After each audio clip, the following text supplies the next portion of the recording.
Gaza में जो war चल रहा है उसको हम लोग हाई डेफिनेशन इमेजेस और वीडियोस के थ्रू विटनेस कर रहे हैं। इसी वजह से हम लोगों को ये बात के लिए अवेयर रहना ज़रूरी है कि इन वीडियोस, इन इमेजेस और उस वॉर का इस्तेमाल हमारी यंग पॉपुलेशन को रेडिकलाइज करने के लिए भी किया जा सकता है।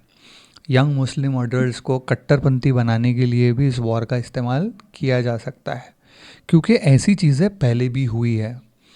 जैसे कि 9/11 के जब अटैक्स हुए अमेरिका पर, तो अमेरिका ने इराक़ और अफ़गानिस्तान पे हमला कर दिया। हमले के बाद वो वॉर काफ़ी दिन चला। तो जब वॉर हुए तो वॉर में वहाँ की लोकल पॉपुलेशन के साथ बहुत सारा जुल्म हुआ, अट्रॉसिटीज़ हुए।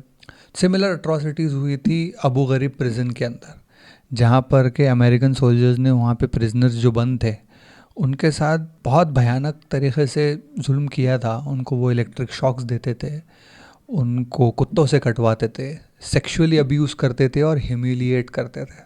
और इसके पिक्चर्स भी उन्होंने खींचे थे। ये पिक्चर्स एक अमेरिकन न्यूज़ चैनल ने रिलीज़ किए थे और उसके बाद दुनिया में बहुत बवाल हुआ था कि कैसे ये लोग जुल्म कर रहे हैं इराक़ी पॉपुलेशन के ऊपर। और वो इमेजेस बहुत पावरफुल है। वो इमेजेस का यूज़ करके काफ़ी सारे टेरर ग्रुप्स ने अपनी रिक्रूटमेंट चलाई थी। उन्होंने यंग अडल्ट्स को मैनिपुलेट किया था और रिक्रूट किया था अपने टेरर ग्रुप्स में उन पिक्चर्स का इस्तेमाल करके, क्योंकि वो पिक्चर्स बहुत पावरफुल थी और बहुत डिस्टर्बिंग थी। सिमिलर टाइप की इमेजेस गाज़ा से भी आ रही है, जो कि equally if not more disturbing है। और एक पावरफुल इमोशनल रिएक्शन हमारा उस फ़ोटोज़ को देख करके होता है। उस इमोशन को मैनिपुलेट करके ये टेरर ग्रुप्स रिक्रूटमेंट करते हैं। तो हमें मेक श्योर करना है कि सिमिलर चीज़ जो 9/11 के बाद हुई थी यंग अडल्ट्स के साथ, यंग मुस्लिम पॉपुलेशन के साथ, वो हमें फिर से नहीं होने देना है। क्योंकि ये रिक्रूटमेंट की टेक्निक्स ही होती है कि इन फ़ोटोज़ को यूज़ करते हैं, फिर वो देखते हैं कि आपकी पर्सनल लाइफ में आपके साथ अगर कुछ इनजस्टिस हुआ होगा तो वो उसको भी ले लेंगे, आपके रिलीजियस बिलीफ्स को मैनिपुलेट करेंगे, आपके पॉलिटिकल आइडियोलॉजीज़ को थोड़ा मैनिपुलेट करके एक ऐसा मिक्सचर बनाते हैं कि आपको फिर वो मैनिपुलेट करके वायलेंस को जस्टिफाई कर देते हैं आपके लिए। और फिर आपसे यंग पॉपुलेशन से या जो भी उनके रिक्रूट्स होते हैं उनसे अलग अलग टास्क करवाते हैं टेरर के। तो इनसे हमें बचना है, क्योंकि हम देख रहे हैं ना कि इज़राइल को अमेरिका ने ब्लैंक चेक दे रखा है और वो कितने भी इनोसेंट लोगों को मारता है तो कोई कॉन्सिक्वेंसेस अभी तो दिख नहीं रहे। तो एक पावरफुल इमोशनल रिएक्शन जब क्रिएट होता है तो बजाय इसके कि हमारी पॉपुलेशन रेडिकलाइज हो, हमें ये मेक श्योर करना चाहिए कि उस मोटिवेशन को हम किसी कंस्ट्रक्टिव चीज़ में डालें, किसी पॉजिटिव चीज़ में चैनलाइज करें और एक इंटेलिजेंट अप्रोच रखें चीज़ों को समझने का और चीज़ों के ऊपर एक्शन लेने का। जैसे फॉर एग्ज़ाम्पल आप ये देख रहे हो कि इज़राइल बहुत पावरफुल कंट्री है। इनफैक्ट वो एशिया की 3rd रिचेस्ट कंट्री है पर कैपिटा इनकम में। पर इनकम कभी भी कोई भी कंट्री की पर कैपिटा में देखनी चाहिए, क्योंकि पर कैपिटा का मतलब है कि एवरेज सिटीज़न उस कंट्री का कितना पैसा कमाता है। तो इज़राइल जो है वो 3rd लार्जेस्ट है एशिया में, आफ्टर सिंगापुर एंड क़तर।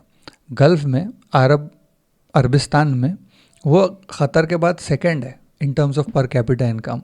वो सऊदी अरेबिया से डबल इनकम है उनकी, और उनके पास उनके नेबर्स की तरह ऑयल भी नहीं है, फिर भी उन्होंने इतना शानदार ट्रांसफॉर्मेशन किया है। आप देखो, उन्होंने एक उजड़े रेगिस्तान को एक टेक हब में तब्दील कर दिया।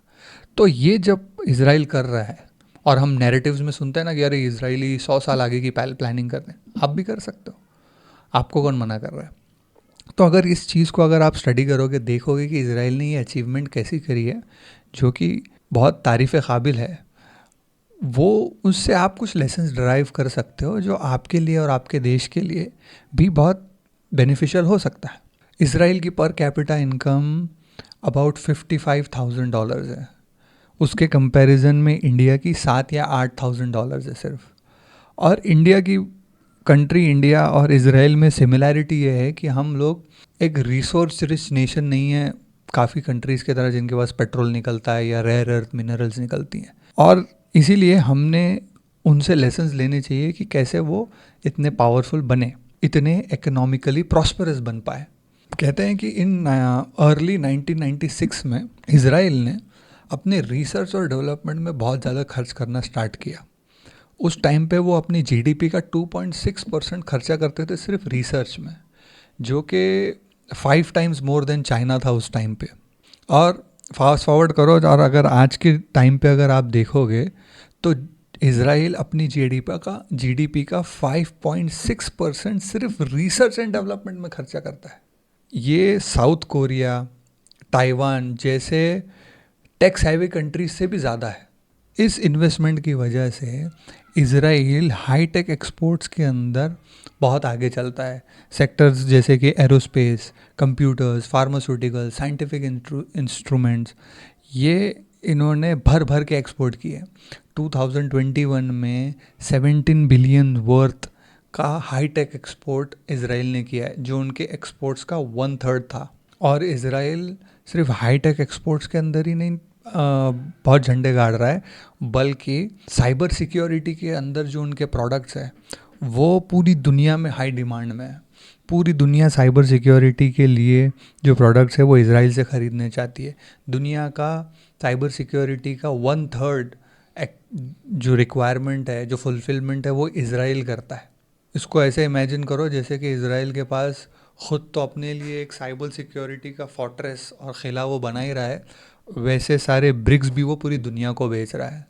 जैसे कि हमने देखा कि इसराइल के पास उनके नेबर की तरह रिसोर्सेज और ऑयल नहीं है, नेचुरल रिसोर्सेज और ऑयल नहीं है, लेकिन इसको इसराइल ने अपनी वीकनेस नहीं बनने दिया।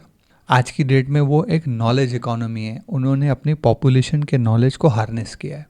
और यहीं पे एक इंडिया जैसी कंट्री जहाँ पर यंग एस्पिरेशनल ब्राइट माइंड्स के लोग हैं, उन लोगों ने भी लेसन्स लेनी चाहिए कि इन्वेस्टमेंट, R&D में इन्वेस्टमेंट और एजुकेशन में इन्वेस्टमेंट आपके फ्यूचर के लिए अच्छे सीड्स डालने जैसा है, जिसके बड़े बड़े दरख्त उग सकते हैं, जो आपको इकोनॉमिकली भी प्रॉस्परस करेगा और आपको पावरफुल भी बना सकता है।